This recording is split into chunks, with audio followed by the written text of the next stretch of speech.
Look, as the Queensland election enters its final week, here's why the result matters not just to those in the Sunshine State, but right across the country. There's no doubt that the coalition, should it win on Saturday, will support the police to crack down on youth crime. And what the coalition says it will do is already being talked up in other states.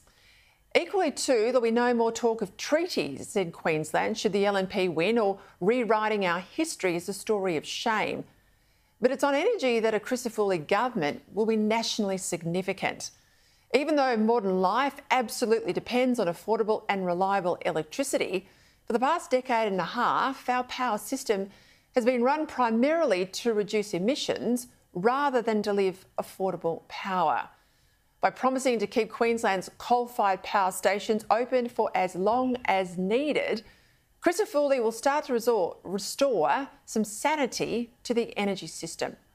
And while the federal government's pursuing Snowy 2.0, the Turnbull white elephant that's $10 billion plus over budget, almost a decade behind in schedule, Crisafulli says he'll dump Labor's pumped hydro pipe dreams in his home state. Every other state government, including the Liberal one in Tasmania, currently echoes Chris Bowen's rhetoric about an unstoppable move to an electricity supply totally reliant on intermittent wind and solar, even though no country in the world is doing what we are doing at the pace we are doing it. Meanwhile, New South Wales and Victoria, well, they're surreptitiously paying millions to keep coal-fired power stations open so they can keep the lights on. And the International Energy Agency has just reported a new global record for burning coal to produce electricity, thanks to China and India's insatiable demand.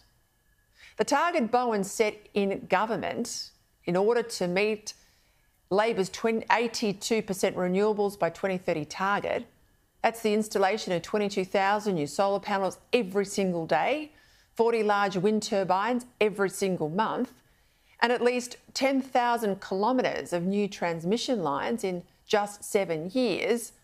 Well, that's hopelessly behind schedule. Now, yes, Crisafulli erred badly in not backing his federal colleague's plan for emissions-free but cheap and reliable nuclear power. But by explicitly backing coal, he's shown the courage and the realism that state coalition oppositions have long lacked.